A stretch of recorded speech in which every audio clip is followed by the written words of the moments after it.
The war between Russia and Ukraine has reached dimensions that will shake the dynamics in the Pacific. The fact that North Korea has deployed nearly 12,000 troops to the war fronts for Russia, with Ossetian 500 of them being Special Forces personnel and nearly 8,000 Pyongyang troops having already participated in clashes in Kursk, has begun to seriously worry China. If the war spreads fully to the Pacific, it could directly threaten the security of Northeast Asia, and this would not sit well with China, which is competing with the US in the global economic competition arena.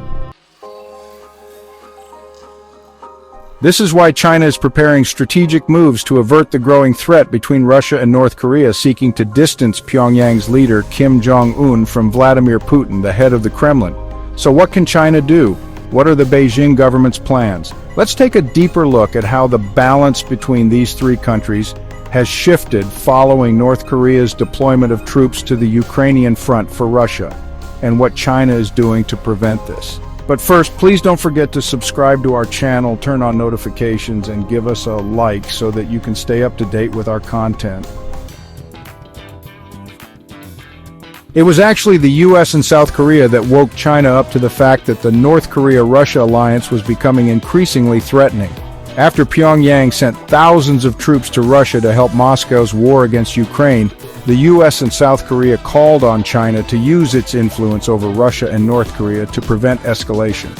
Secretary of State Antony Blinken said the two sides had held extensive discussions this week, and that he was aware of China's expectations that the United States would use its influence to work to curb these activities. At a press conference in Washington with Defense Secretary Lloyd Austin and his South Korean counterparts, that China's need to stop the growing danger between Russia and North Korea is a signal of demand not only from them but from countries around the world.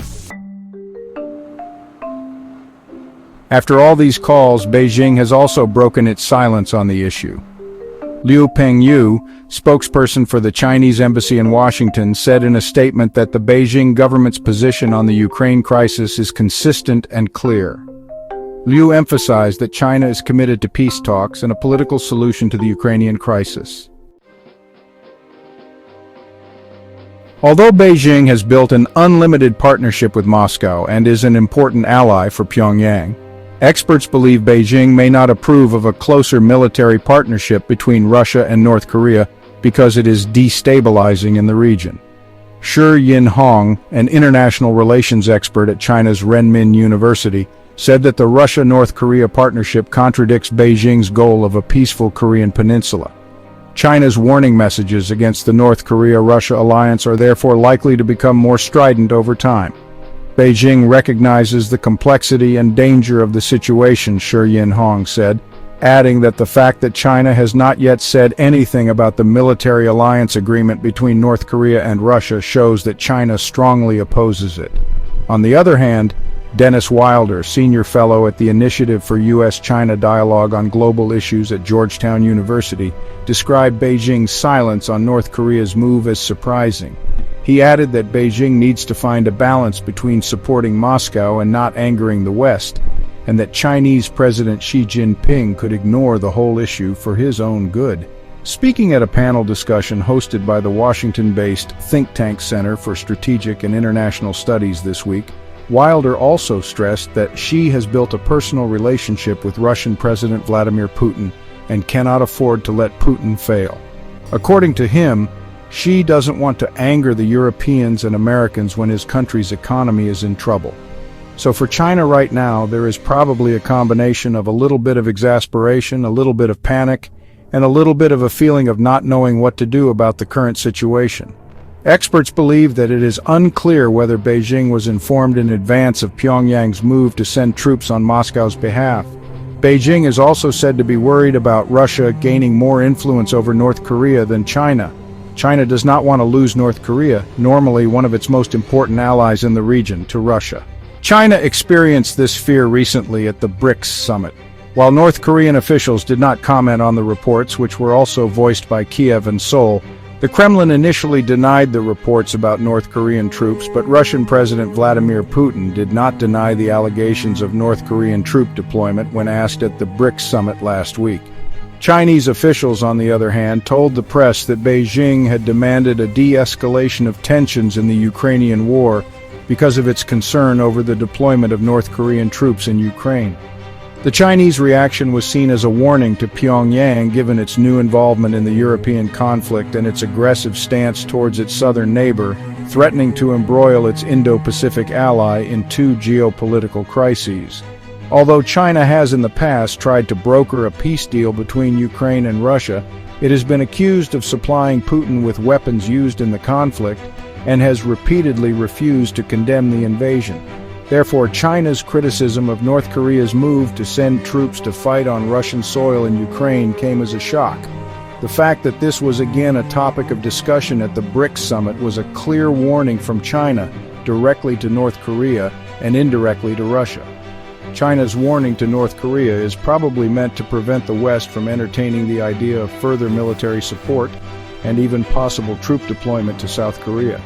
Regarding the situation on the Korean Peninsula, the Beijing government demanded that the relevant parties directly confront the essence of the Korean Peninsula issue and play a constructive role to reduce tensions, promote dialogue, and maintain peace and stability on the Korean Peninsula.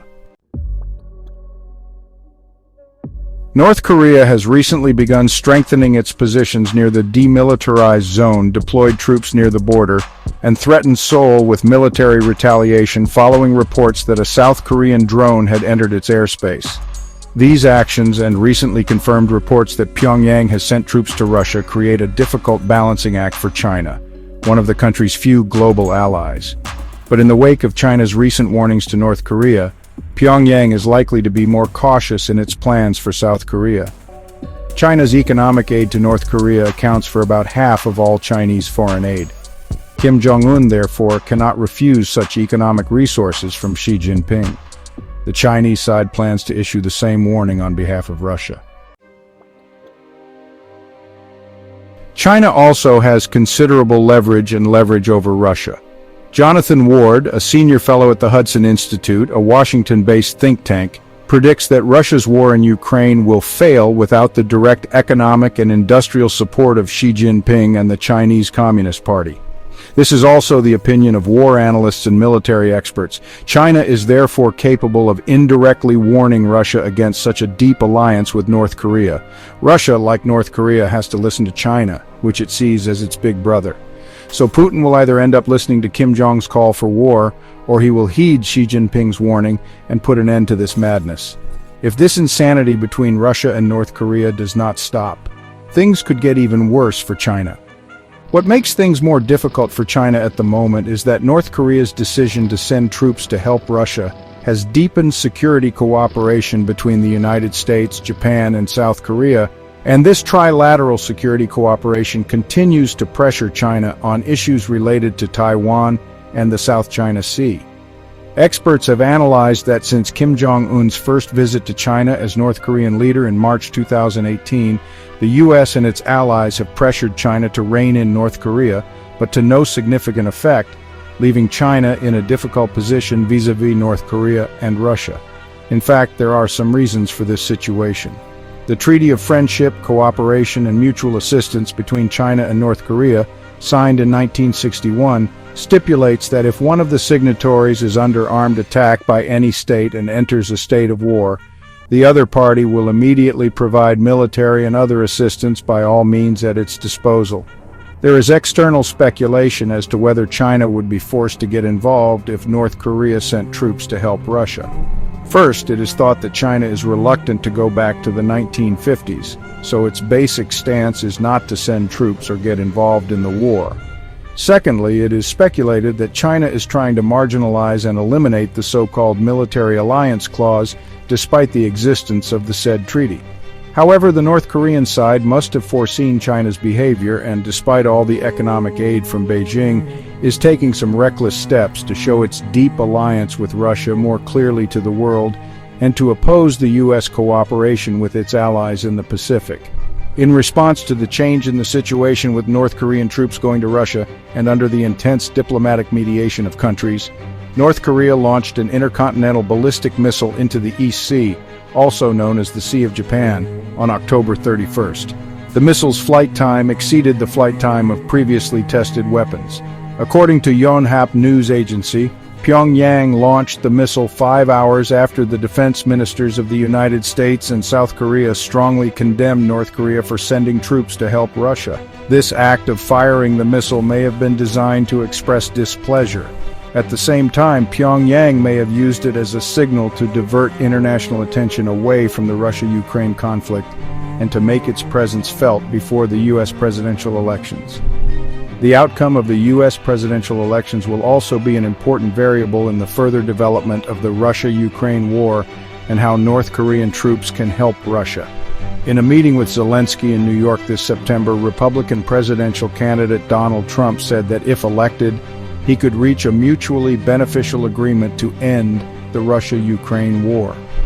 The Pentagon is now saying that the U.S. will not impose new restrictions on Ukraine's use of American weapons if North Korea joins Russia's war. The Pentagon's statement comes after White House National Security spokesman John Kirby said last week that if North Korean troops were deployed to fight against Ukraine, they would be a legitimate target. Before the elections, the United States was also seen to be moving ahead with military assistance packages for Ukraine. Just before the elections, the U.S. sent a $425 million arms package to Ukraine. The White House has approved a new $425 million military aid package for Ukraine as it continues to repel Russian aggression. Secretary of State Antony Blinken announced the shipment, which was withdrawn from the President's Presidential Withdrawal Authority and includes a number of critical defense supplies. Presidential Withdrawal Authority allows the President to quickly transfer military equipment directly from Defense Department stockpiles to allied countries in emergency situations, bypassing standard congressional approvals. The military assistance package includes Stinger missiles, air-to-ground ammunition, additional shells for the National Advanced Surface-to-Air Missile Systems, or NASAMS, and High-Mobility Artillery Rocket Systems, or HIMARS, and 155mm and 105mm artillery shells. Other items include unmanned aerial vehicles, tube-launched, optically tracked, wire-guided missiles, Javelin and AT-4 anti-tank weapons, Stryker armored personnel carriers, small arms and ammunition, medical supplies, and other essential items needed to sustain Ukraine's defense operations. Antony Blinken said in a press release that this latest aid package demonstrates the United States' commitment to increasing the security assistance to Ukraine that Congress has approved. Blinken added that the administration is determined to exhaust its remaining support before President Joe Biden leaves office. The United States has been the largest donor to Ukraine, providing more than $64.1 billion in military aid since Russia's full-scale invasion on February 24, 2022. This huge figure is seen as one of the most important proofs that the U.S. will continue to provide such aid in the future. The Chinese side, on the other hand, is concerned that the U.S. is strengthening Ukraine to such an extent and increasing cooperation and military policies with South Korea in the Pacific. The addition of thousands of North Korean troops to the Ukrainian conflict could also fuel geopolitical tensions on the Korean Peninsula and in the wider Indo-Pacific region, including Japan and Australia. South Korea has said it is considering upgrading its support for Ukraine from non-lethal aid to defensive and even offensive weapons. None of this is good news for Beijing. Not only does it undermine the narrative that China is a peacekeeper compared to the United States, but it also undermines the narrative that Western countries should stay out of Asian defense issues as the Indo-Pacific joins Europe's security discussions. Adding to the list of potential concerns for China is the question of what Moscow is willing to do in exchange for additional troops. Russia helping North Korea develop its nuclear capability could accelerate an arms race in the region. But some analysts believe that Beijing is turning a blind eye to North Korea's arms and personnel shipments in order to reduce pressure on Russia to provide direct military assistance. In this case, China may be navigating a much more unstable terrain, but it still appears to be in the driver's seat.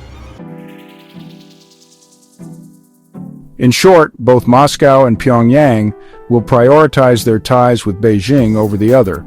And if China really wants to put the brakes on where North Korea and Russia are going, it will still have the leverage to do so. So China, not wanting to be left behind in the power competition with the United States and seeking to keep itself at the forefront in the Pacific, will eventually thwart Russia and North Korea's efforts to attract Western attention with their troop deployment plans. Thank you for following us.